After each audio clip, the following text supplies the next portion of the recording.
ಇತ್ತೀಚೆಗಷ್ಟೇ BMRCL ಬೆಲೆ ಏರಿಕೆ ಆಗಿರೋ ಹಿನ್ನೆಲೆಯಲ್ಲಿ ಸಾಕಷ್ಟು ಪ್ರಯಾಣಿಕರು ತಮ್ಮ ಆಕ್ರೋಶವನ್ನು ಹೊರಹಾಕ್ತಾ ಇದ್ದಾರೆ. ಕೇವಲ 5% ಅಥವಾ 10% ಆಗಲಿ ಬೆಲೆ ಏರಿಕೆ ಮಾಡಿಲ್ಲ, ಆದರೆ BMRCL ಮಾಡಿರುವಂಥದ್ದು 46%. ಇದರಿಂದ ಪ್ರಯಾಣಿಕರ ಮೇಲೆ ಹೊರೆ ಆಗ್ತಾ ಇದೆ. ಇದರ ಜೊತೆಗೆ ಮೊನ್ನೆ ಅಷ್ಟೇ ಮತ್ತು KSRTC ಮತ್ತು BMTC ಬೆಲೆ ಏರಿಕೆ ಮಾಡಿದರು, ಪ್ರಯಾಣ ದರವನ್ನು ಏರಿಕೆ ಮಾಡಿದರು. ಈಗ ನಮ್ಮ ಮೆಟ್ರೋದಲ್ಲೂ ಕೂಡ ಪ್ರಯಾಣ ದರವನ್ನು ಏರಿಕೆ ಮಾಡಿರುವಂಥ ಸಾಕಷ್ಟು ಜನರು ತಮ್ಮ ಆಕ್ರೋಶವನ್ನು ಹೊರಹಾಕ್ತಾ ಇದ್ದಾರೆ. ಜೊತೆಗೆ ನೀವು ನೋಡ್ತಾ ಇರ್ಬೋದು, ನಾನು ಜಯನಗರದ ಮೆಟ್ರೋ ಸ್ಟೇಷನ್ ಮುಂಭಾಗದಲ್ಲಿದ್ದೀನಿ. ಇಲ್ಲಿಯೂ ಸಹ ಈಗಾಗಲೇ ಅಂದರೆ ಸಾಕಷ್ಟು ಜನರು ಮೆಟ್ರೋ ಮೇಲೆ ಅವಲಂಬಿತವಾಗಿದ್ದರು ನಮ್ಮ ಮೆಟ್ರೋದಲ್ಲಿ. ಯಾಕಂತಂದರೆ ವೇಗವಾಗಿ ಜನರಿಗೆ ಒಂದು ಕಡೆ ತಲುಪುವುದಕ್ಕೆ, ಟ್ರಾಫಿಕ್ ಬಿಸಿಯಿಂದ ಬೇಸತ್ತಂಥ ಜನರಿಗೆ ವೇಗವಾಗಿ ತಲುಪುವುದಕ್ಕೆ ನಮ್ಮ ಮೆಟ್ರೋ ಎಲ್ಲೋ ಸಹಾಯಕವಾಗಿತ್ತು. ಆದರೆ ಇವತ್ತಿನ ದಿನ ಮೆಟ್ರೋ ಪ್ರಯಾಣ ದರವನ್ನು ಏರಿಕೆ ಮಾಡಿರೋದ್ರಿಂದ ಸಾಕಷ್ಟು ಸಮಸ್ಯೆ ಆಗ್ತಾ ಇರೋ ಹಿನ್ನೆಲೆಯಲ್ಲಿ ಸಾಕಷ್ಟು ವಿದ್ಯಾರ್ಥಿಗಳು ಸಹ ಈಗಾಗಲೇ ತಮ್ಮ ಆಕ್ರೋಶವನ್ನು ಹೊರಹಾಕೋದ್ರ ಜೊತೆಗೆ ಎಲ್ಲೋ ಒಂದು ಕಡೆಗೆ ಮೆಟ್ರೋ ಸ್ಟೇಷನ್ಗಳು ಖಾಲಿ ಹೊಡಿತಾ ಇದೆ ಅಂತಲೇ ಹೇಳ್ಬೋದು. ಸೊ ಇಷ್ಟೊತ್ತಿಗಾಗಲೇ ಸಾಕಷ್ಟು ಜನರು ಈಗಾಗಲೇ ಮೆಟ್ರೋ ಸ್ಟೇಷನ್ಗಳಲ್ಲಿ ತುಂಬ ಹೋಗ್ತಾ ಇದ್ರು.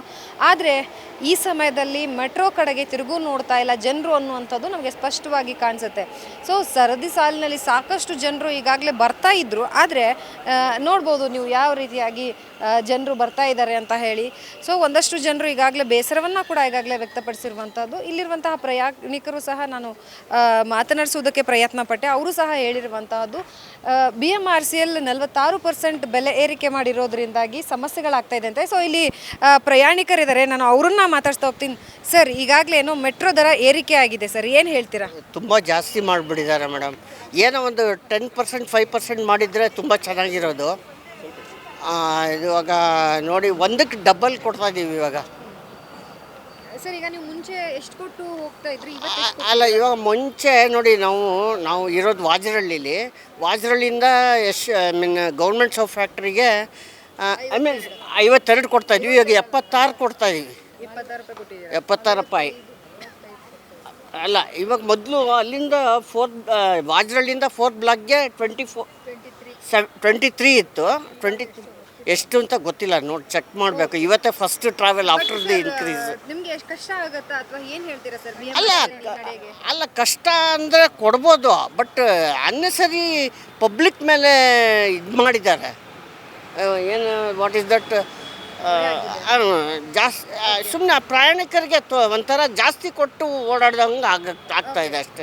ನೀವೇನು ಹೇಳ್ತೀರಾ? ನೀವು ಸಹ ಮೆಟ್ರೋದಲ್ಲಿ ಓಡಾಡ್ತಾ ಇರ್ತೀರಾ. ಸೊ ಇವತ್ತು ಬೆಲೆ ಏರಿಕೆ ಆಗಿದೆ, ಇದರಿಂದ ನಿಮ್ಗೆ ಎಷ್ಟು ಹೊರೆ ಆಗ್ತಾ ಇದೆ?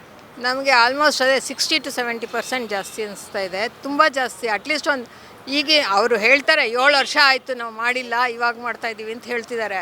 ಆದರೆ ಅಟ್ಲೀಸ್ಟ್ ಒಂದು 35% ಹಂಗೆ ಮಾಡಿದ್ದಿದ್ರೆ ಚೆನ್ನಾಗಿರೋದು. 30-35%. ಅದಕ್ಕಿಂತ ಜಾಸ್ತಿ ಅಂದರೆ ತುಂಬಾ ಹೊರೆ ಅನಿಸುತ್ತೆ. ಇವಾಗ ಬಸ್ಸುಗಳು ಇದು ಟೈಮಿಂಗ್ಸ್ ಕೆಲವು ಸಲ ನಮಗೆ ಸೆಟ್ ಆಗೋಲ್ಲ. ಮೆಟ್ರೋಲಿ ಫಾಸ್ಟಾಗಿ ಹೋಗ್ಬೋದು ಅನ್ನೋ ಒಂದು ಇದಕ್ಕೆ ಮೆಟ್ರೋ ಶುರು ಮಾಡಿದ್ದಾರೆ. ಎಲ್ಲ ಕಡೆ ಕನೆಕ್ಟಿವಿಟಿ ಇರುತ್ತೆ. ಅಂಥ ಕನೆಕ್ಟಿವಿಟಿ ಇರೋವಾಗ ಸ್ವಲ್ಪ ರೀಸನಬಲ್ ಆಗಿದ್ದರೆ ಮಿಡಲ್ ಕ್ಲಾಸ್ ಜನಕ್ಕೂ, ಆಮೇಲೆ ರಿಟೈರೀಸ್ಗೆ ತುಂಬ ಹೆಲ್ಪ್ ಆಗುತ್ತೆ. ಸ್ವಲ್ಪ ಬಡವ್ರಿಗೂ ಸ್ವಲ್ಪ ಹೆಲ್ಪ್ ಆಗೋದು. ಬಡವ್ರಿಗೆ ಮಿಡಲ್ ಕ್ಲಾಸ್ ಹೆಂಗೋ ಅಡ್ಜಸ್ಟ್ ಮಾಡ್ಕೊಳ್ತಾರೆ, ಪಾಪ ಬಡವ್ರಿಗೆ ಸ್ವಲ್ಪ ತುಂಬಾ ತೊಂದರೆ ಅನ್ಸುತ್ತೆ ನನಗೆ. ಓಕೆ, ಒಟ್ಟಿನಲ್ಲಿ ಒಟ್ಟಾರೆಯಾಗಿ BMRCLನ ಈ ನಡೆಗೆ ಜನರು ಅಂದರೆ ಪ್ರಯಾಣಿಕರು ತಮ್ಮ ಆಕ್ರೋಶನ ಹೊರಹಾಕ್ತಾ ಇದ್ದಾರೆ. ಇದು ಕೇವಲ ಏನು ರಿಟೈರ್ಮೆಂಟ್ ಆಗಿರೋರಿಗಾಗಿರ್ಬೋದು, ವರ್ಕರ್ಸ್ಗಳಿಗಾಗಿರ್ಬೋದು, ವಿದ್ಯಾರ್ಥಿಗಳಿಗೆ ಆಗಿರ್ಬೋದು, ಎಲ್ರಿಗೂ ಸಹ ಇದರಿಂದ ಸಮಸ್ಯೆ ಆಗುತ್ತೆ. ಸೊ ಒಂದು 10% ಅಥವಾ 15% ಏರಿಕೆ ಮಾಡಿದ್ರು ನಮ್ಮ ಒಪ್ಪಿಗೆ ಇತ್ತು, ಸಮ್ಮತಿ ಇತ್ತು. ಆದರೆ 46% ಮಾಡಿರೋದ್ರಿಂದಾಗಿ ಸಾಕಷ್ಟು ಹೊರೆ ನಮ್ಗೆ ಆಗ್ತಾ ಇದೆ. ದಯವಿಟ್ಟು BMRCL ಇದನ್ನು ಎಚ್ಚೆತ್ಕೊಂಡು ಕಡಿಮೆ ಮಾಡಬೇಕು ಅನ್ನುವಂಥದ್ದು ಪ್ರಯಾಣಿಕರ ಒಂದು ಆಶೆ ಆಗಿರುವಂಥದ್ದು. ಇನ್ನಾದರೂ BMRCL ಯಾವ ನಡೆ ಮುಂದಂದರೆ ಯಾವ ರೀತಿಯಾದಂಥ ಕ್ರಮಗಳನ್ನು ಕೈಗೊಳ್ಳುತ್ತೆ ಅನ್ನೋದನ್ನು ನಾವೆಲ್ಲ ಕಾದು ನೋಡಬೇಕಾಗಿದೆ. ಕ್ಯಾಮ್ರಾ ಪರ್ಸನ್ ಚೇತನ್ ಜೊತೆ ಲಕ್ಷ್ಮೀ ಬಾಗಲಕೋಟೆ, ಅಶ್ವೇಗ ನ್ಯೂಸ್, ಬೆಂಗಳೂರು.